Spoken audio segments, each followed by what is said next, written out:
Hello and welcome to another episode of Blue Wave Pod. I'm Soham Manik. And I'm Eric Heffinger. And today we are going to talk with Aaron Godfrey candidacy in the Ohio 16th. And the Ohio 16th is another one of these districts that is drawn remarkably. Eric, can you take us on a journey and draw a picture in our minds? I've been told by fans of the pod that I'm basically the Bob Ross of painting gerrymandered districts into your mind. So bear with me, will you? Don't give me that look. All right, so we're starting up here at Cleveland. A lot of happy little accidents. We're starting up again west of Cleveland in the suburbs around North Olmsted, right? We're so close to the lake, we can smell the lake, but we can't touch it because, again, we're gerrymandering the lake region to someone else. So start North Olmsted, we got this box up here, and then it comes to a point, and I don't even think this thing is a mile wide at this point before it meets the rest of the district, but it's such a sliver, and then it explodes again around Strongsville, heads down through Medina County into Wayne County, has all of Wayne County because it's a very, very rural county. We're talking Amish land out there. And then we head over to Akron, but we don't touch Akron. We want to avoid that. There's too many Democratic voters there. And then we head down to Canton, but we don't pick up Canton either. We just pick up one teeny tiny sliver. I'm going to put a map up on our website at bluewavepod.com on this episode. And if you look on there, you can see this map. And I want you to pay attention around Canton. There's this little boot that pops out, just this itty-bitty sliver, and that is Timken Steel. This district was built for the current incumbent, Jim Renacci, and one of his biggest benefactors is Timken Steel. So that's why they have built themselves just into this district perfectly. It is a great example of gerrymandering. And before the seat was actually built for Jim Renacci, Democrats were competitive in the district. It was held by a Democrat. Only for 2 years. In 2 years. But it was still a close race in 2010, and I think one of the problems that the... John Brocheri won this in 2008. He won with the Obama blue wave, right? And he lost his seat because he voted for Obamacare, and there was a big backlash against that around here because it is a Republican-minded area. And then in 2010, he ran against Renacci, lost because of the health care vote. And in 2012, redistricting had already happened. So this was the first year that it was built for Renacci. And they built it so that he was up against Betty Sutton. She's now running for lieutenant governor. And she had pretty good name recognition in 2012. She was already a representative in another district, and this was one of those districts She's very well known that were around here. Combined, and they had to have two incumbents run against each other. So it was actually pretty competitive in 2012. But then Renacci won that one, close one, but he won it. And then in 2014 and 2016, it's been landslides. It was Renacci by plus 30 points. And a lot of that was because how the district's drawn and the lack of Democrats really making a push, because why would they? Right. So now here we are in 2018, and Jim Renacci has decided that he wanted to run for governor. Didn't work. Quitting that because he's going to lose. So now he's running for senator. Hilariously, quick side note, he decided to run for governor because he said he didn't like how D.C. worked. Now he's going to go into the Senate. The Senate, yeah. Good luck to him on that. That's another topic. We're going back to Aaron Godfrey now. Just a side note. Aaron is a very, very interesting person, and he is not your typical candidate. No, he's not. Hear from when he decided to run, he didn't know anything. He didn't have any connections. Well, I mean, he's a physicist. He knew something. He didn't know how the political process works when it came to running for a seat. He didn't know the first steps to take, but he just jumped in and did it, and now he's still doing it a year later. He was doing what a lot of us were thinking. When we saw Trump get elected, it was, my God, if this guy can do it, I can do this, and I can do it a whole lot better, and I can do it to help people. And that's what he's getting into this for. He's not very polished. He's not, your typical politician. But I think that's what makes his story so fascinating. Yeah, I think he embraces that, honestly. And one of the interesting things about him is he has pretty strong progressive positions on policy. But he's running in a really red area. If you look on his website, one of the first things you see are global warming, student loan debt, parks, minimum wage raising. I mean, those are very Bernie Sanders liberal ideas that he's putting out there as his main platforms. And if he's going to succeed, he's going to need that Bernie type of momentum. We're talking huge ground game, catching this blue wave, hopefully, and riding it to victory in the Ohio 16. Mostly because he was on this podcast. I would think so. At least 2 or 3 votes. So stay tuned for our interview with Aaron Godfrey. We're here today with Aaron Godfrey, who is running to be the Democratic candidate of the Ohio 16th. Thanks for coming on, Aaron. Thanks for having me. Before we start, we're just going to open the floor to you and ask, can you tell us a little bit about yourself? Yeah, sure. So, like you said, my name's Aaron Godfrey. I'm running for the U.S. House in the 16th District in Ohio. I'm from a working class family. I'm the first generation college student. I got my master's in physics in 2010. And I've bounced around between jobs a little bit. Basically, I think that my story is the story of the American dream. And I think it's a dying story these days because, you know, my generation is facing a lot of troubles these days. Like the cost of college is going up, wages have stagnated, and it's just harder and harder to get out of the circumstances of your birth. And I think that I represent a lot of this strife that the millennial generation is facing today. One thing I say pretty often on the trail is that if I were to start college today, I don't know how I would do it. Every semester is a struggle. Going to college as a poor kid who had to put myself through it is something that haunts me every day because of the student loan debt, and it's something I will never be rid of. So I think that a lot about my candidacy speaks to the frustrations of a new generation that has been victimized by our current Congress. And I think that I could be a new voice for that generation, new progressive voice to fight for the people, because we haven't had that in the 16th district in a long, long time. Well, I can't agree with you enough at how bad student loan debt is. I mean, it is something that I know I can relate to, and pretty much everyone I know can relate to. Yeah. But taking a step back, when did you actually decide to run? How did you come to that point? I've always been, to some extent, politically engaged. Ever since, really, I could blame Mr. Ashkettle, my AP government teacher at Elyria High School in 2003 or something like that. So I've always been politically engaged to some extent for basically my entire adult life.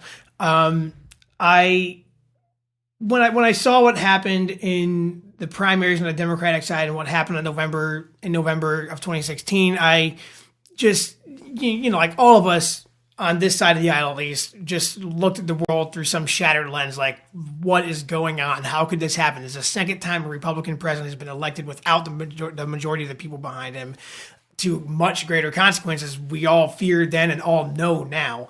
But I think what really tipped it for me was when I saw Trump's inauguration speech. It was so dark, and he had this. We all understand now he probably didn't write those words himself. It was probably a mixture of Bannon and Stephen Miller. But what were the words he used against the American chaos? Was it carnage? Carnage. Yeah, that's carnage. It. American carnage. And it was such a dark vision. It's like, this guy has lived in a golden plated tower his entire life, and he's talking about this carnage that he perceives in the streets of America, which I don't know that myself. I mean, there's some rough neighborhoods, sure, but like this dark version of the country he painted, just it's not matched reality as far as I and anyone else I knew saw it. My favorite part about that speech is apparently George W. Bush after it said that this is some weird shit. That's some weird shit. Oh, good. We can swear. That's good to know. Hey, the president can do it. Yeah, why not? Yeah. But that kind of pushed me over the ledge, and so basically January 20th, 2017 is when I decided to run. I didn't pay much heed to who else was considering running at the time, because I thought at the end of the day I knew what I wanted to represent and where I come from and the voice I would be giving to the people. So I thought, win or lose, I understand it's a huge thing to jump into, especially coming from a completely different field of physics. But I wanted to get out there as soon as I could, start meeting people as soon as I could, because at least, like I say, I got my master's in physics. I always tell people, apply to necessary stereotypes. I'm not used to talking to people without a PowerPoint behind me and some graphs. So if you guys saw me early on the trail, I've come a long way in my ability to speak. So when you were jumping into this, was there anybody there to help you at the beginning? Did you have any aid at all? Was there any kind of groups like Run for Something is a group out there that's trying to help encourage and find people support and whatnot? Did you have anything? Yeah, or even party support? Or not really. And so one of the problems in the 16th district is it's basically forgotten by everyone because it's drawn so ridiculously. It was drawn specifically for Jim Renacci. And that being that as it may, people don't normally look at this race as competitive. Right now, this year is considered competitive because, first off, Jim Renacci is retiring, so he was going to lose in the gubernatorial race. Now he's going to lose in the Senate race instead. But as it should be. Yeah, exactly. But there's no incumbent this time. And so we're considered competitive, even though it is considered a +8 Republican district. Right. The Cook Report has it up as a very likely Republican, but it's still listed as one of the few across the country that could possibly be flipped. And realistically, in Ohio, we may, if we can flip any district in Ohio, we're probably limited to 2 or 3 realistically. So party resources, what they are, they have to pick and choose, and I can't really blame them for not really being full behind this, especially as early as I got into it. But to go back to your question, as I digress endlessly, there wasn't a whole lot of support. I just decided I'm going to run. I'm going to start going to these Democratic meetings, introduce myself to the first time at, I think it was either West Shore or West Lake, stammered my way through it, my heart beating out of my chest, and just went from there. And now I've got like a campaign team and everything. So it's coming along slowly but surely. But I like to think I'm reaching people and making my voice heard. Absolutely. I find it incredibly fascinating because I think after 2016, everyone, and we've mentioned this multiple times, people talk about getting involved, and no one really knew what that meant. And some people, you heard all the time. I mean, we threw around the idea, should we run? What do we run for? Like, we played with it. And I think I remember Obama's speech, his farewell speech, I think, where he even came out and said, you should run for something if you don't know what to do. And a lot of people had that inclination. And I don't think a lot of people had the guts to actually go through with it. So I want you to take us back to that first day or that first week. You've decided to run. You've told people about it. You went through the internal struggle in your head. You've made the decision. What do you do? What are the first steps you take to kind of build a team, build a base, get your name out there? Well, it took a long time for me to build a team, and even now I'd say it's more of a skeleton team because the fundraising here is a situation of its own, and so my team is all volunteer. But when I first started to wanted to get name recognition out there. So let me take you back to the first time I really got any kind of attention or support from anyone. The City Club of Cleveland in May, I think it was, maybe it was April or March or something like that, sometime early in 2017, Bernie Sanders came to speak. And I got the chance to ask the first question. I don't know how that happened, but by some stroke of luck.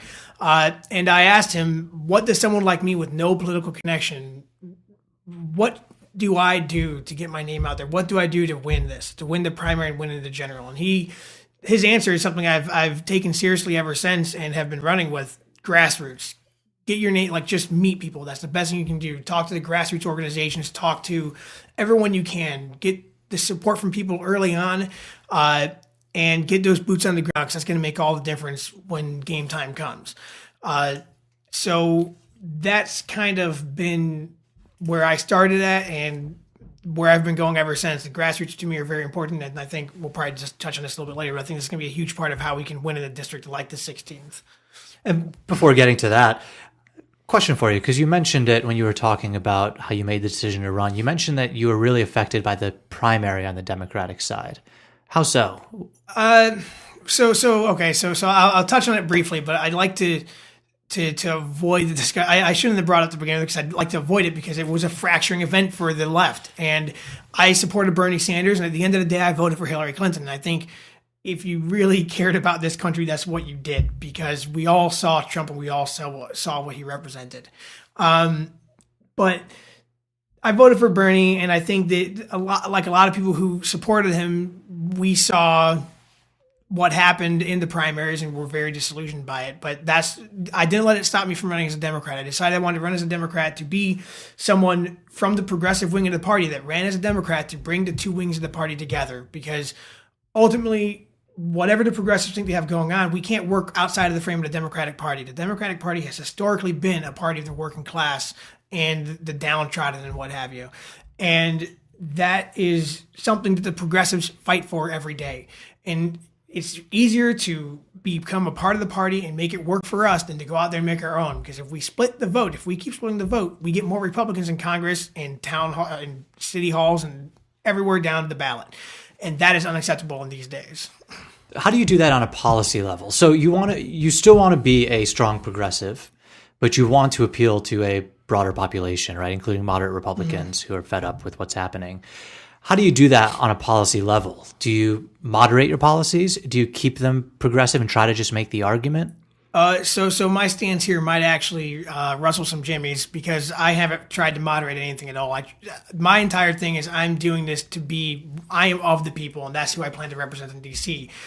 As what the Democratic Party has historically stood for, I assume that is going to be acceptable to some extent. We have, throughout my entire life, I'll say the Democratic Party has always been the party where dissent is allowed, where you can go to DC and you can have your own voice. That's why Obamacare was such a struggle to get through, because we had all these competing ideas and people who were just trying to do right by the people in their home districts. And the Republican Party is the one that toes the line. As far as I'm concerned, if you're a Democrat, you're not expected to. And I would hope that my fellow congressmen, if I'm elected, respect that I want to represent the people here like I respect their desire to represent their people. When you're out there and you're talking to people and you're telling them about your policy decisions, like you said, you're not covering them up, you're going full on out there with them. How are they reacting to this in such a Republican leaning district? What are the reactions? I generally, people react pretty well. I think that they can tell him. One of the things that I think Bernie had going for him, I keep going back to Bernie, I don't mean to, but people like his authenticity, and that's the kind of thing I'm going for. I have no reason to lie. I have everything to lose in this. I'm not a wealthy businessman. I don't have stocks or anything else. So the way I see it is I have no reason to lie to anyone, so why would I? So I'm just going out there and being honest, and people, I think, can tell, and they've been receptive to that. And I think that makes a big difference, and I think that's something every Democrat, at least in Ohio, should be running on, because that's how we're going to win in the gerrymandered district is authenticity. So it's been about a year or so since you decided to run. So what is campaigning like now? What kind of events are you going to? What kind of people are you meeting? Well, it's basically, I feel like I have two full-time jobs because I do still have a full-time job. So basically life is work, gym, work. I feel bad for my dog more than anything else. But I'm still going around making the rounds at all the Democratic clubs I can. I'm hosting my first fundraiser at the end of this month, actually, in Parma, if you guys want to go.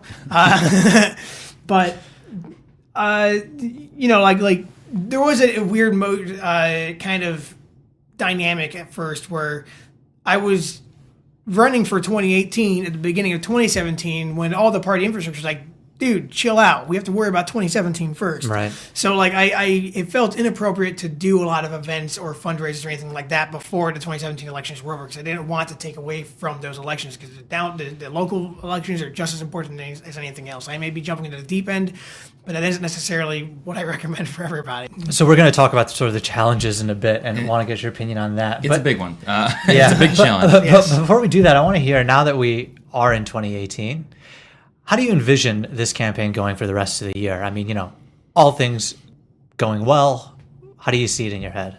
Well, so I guess I don't really know where to start with that question.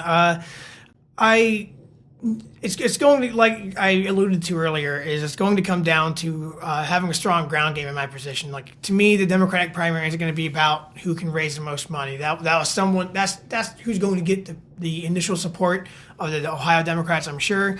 But whoever can organize the best ground game, knock on the most doors, and get their name out there the best, that's who's going to make the real difference. And are you knocking on doors? It's been a little bit too cold. It's been negative 20 here. It's been pretty awful, but we have that on the schedule. We have this date we're going to start regardless of the weather, and we're going to be doing this every weekend from that point on. So right now I'm trying to apply for endorsements and whatnot, because as far as I'm concerned, if I can get the grassroots on my side and I get their boots on the ground for me, in addition to whatever volunteers I've met along the way who are willing to help out, then that will give me the army of boots, if you will, that will lead us to victory in the primary. And those same boots and how they grow from May through November will be what lead us to victory in November, as far as I'm concerned. I won't be able to afford, no matter who wins this primary, we're not going to be able to afford the TV ads that Republicans and all their dark money can get them. So what's going to make the difference to me is knocking on doors, meeting people, especially myself, face to face. Because when they see them, a relatable person, that I've known what it's like to be laid off, and I've known what it's like to not know how I'm going to pay for my bills next month, that's going to be the connection we need to blur and delete the party line so we can get moderate Republicans on our side. This we're not going to talk about the competitors right now, because honestly, a lot of the names going up in the Democratic primary are in and out, and I don't really know who to take seriously at this time that are going up against you. But in the Republicans, there are two main people that are standing out. I mean, this is, if you win the primary in May, you go on against either Anthony Gonzalez or Christina Hagan, it looks like. Yeah. And these are they're going two different routes. Christina Hagan is going full Trump mode. Seb Gorka was just here doing events for her. I mean, they're really Man, trying. I hate And Sebastian. yeah, me too. And on Twitter, Anthony Scaramucci has said he would campaign with her as well. Wow, joy! They're all coming to town. Yeah. I wouldn't mind the mooch coming around. Well, we'll see if we can get them on the pod. The other option is that Anthony Gonzalez gets the nomination, and Anthony Gonzalez actually hasn't said Or done anything at Yeah. all. Like, I haven't heard a single thing from him other than he's raising money in California, not Ohio. He's raised a lot of it. Yeah, but as far as I know, Timken's full on behind Hagan, and this district was drawn for Timken.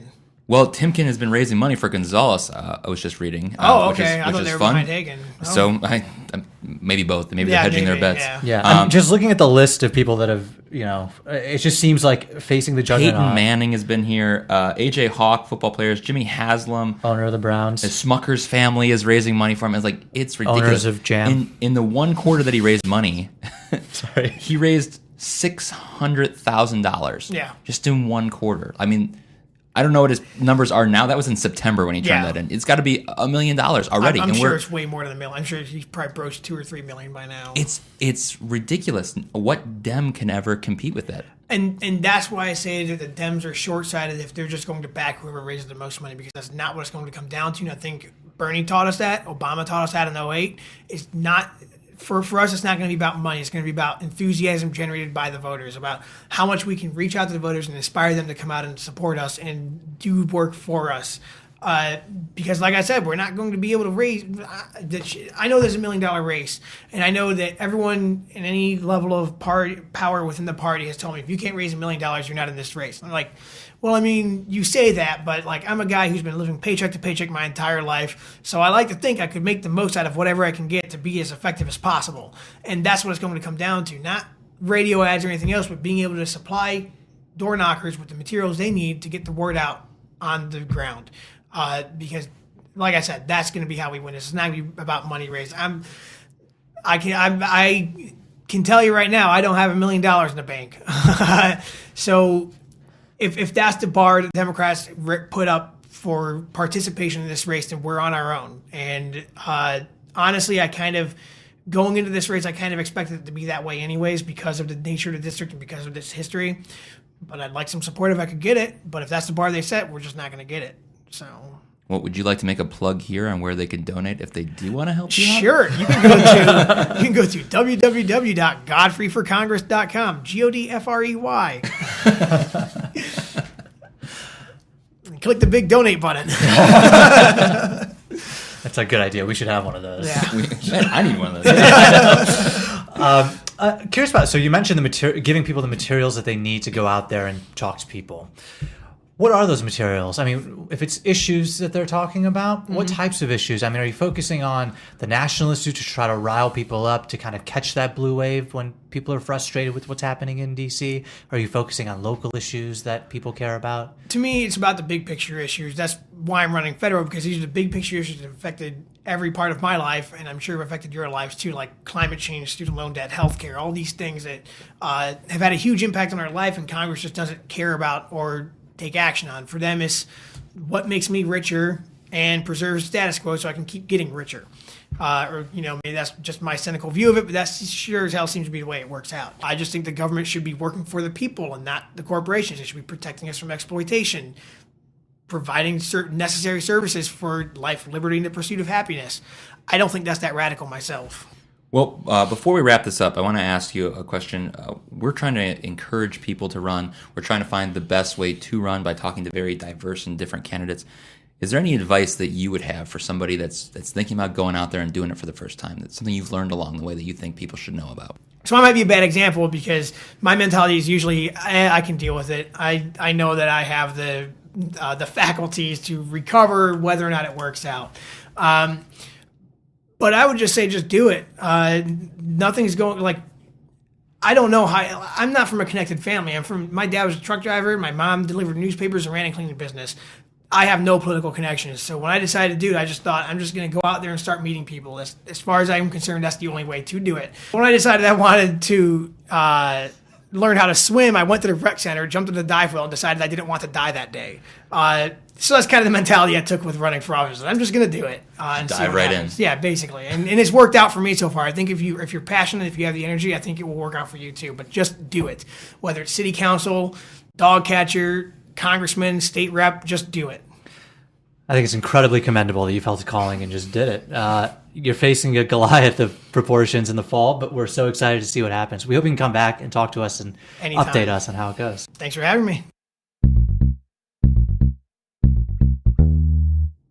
Well, what a story that was. Yeah, he's an interesting guy. And what a great example of somebody who just got frustrated with everything that's going on and said, I'm throwing my hat in the ring, and I don't care if it looks like I'm going to lose or if I don't have enough money. I'm just going to do it, and I'm going to ride this wave and see if I can make something magical happen. And he seems to be running for all the right reasons. Absolutely.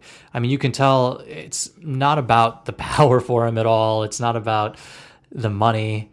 It's really about just trying to do some good, and that's extremely commendable. This is not going to be an easy battle for him. When we talked in the episode, we talked about David and Goliath, and I think this is, I mean, in the biblical story, David won.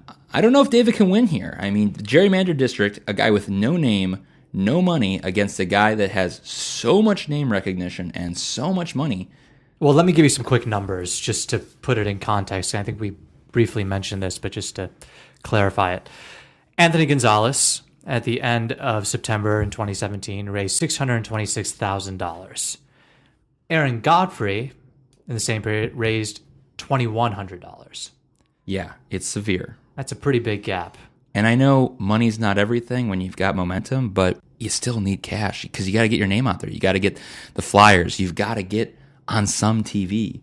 I mean, you got to get people's attention somehow so your name is out there. And I don't know how you do that right now. Well, there are people that have broken the mold, right, in that, and I think it's true. Bernie's a great example. Even Trump's not a bad example in terms of not raising a ton of money. I mean, he had the name recognition, though. He had the name recognition. And the question is, can you do that on a smaller level?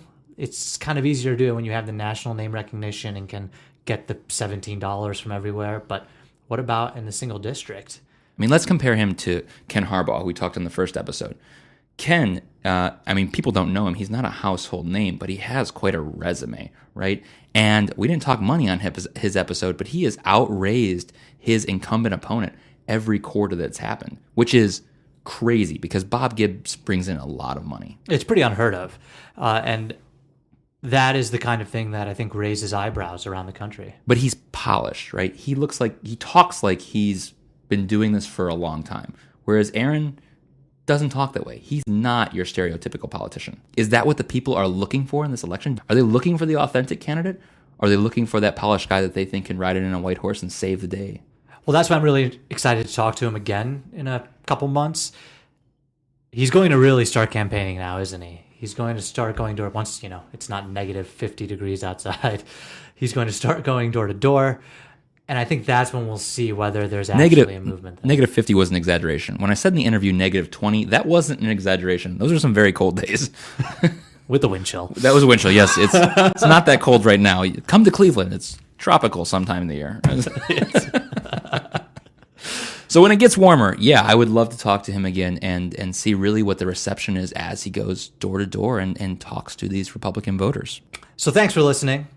As always, please subscribe on iTunes. You can find us on SoundCloud, and you can find us on our website at www.bluewavepod.com. Before we go, I also want to say, on bluewavepod.com, on this episode, I posted the video of Aaron talking to Bernie Sanders and asking him his question. So if you'd like to see that video and you'd like to see what the district looks like, please go to our website and please share us with your friends. And if you could, hit us up on Twitter or Facebook and let us know some other candidates that we should be talking to.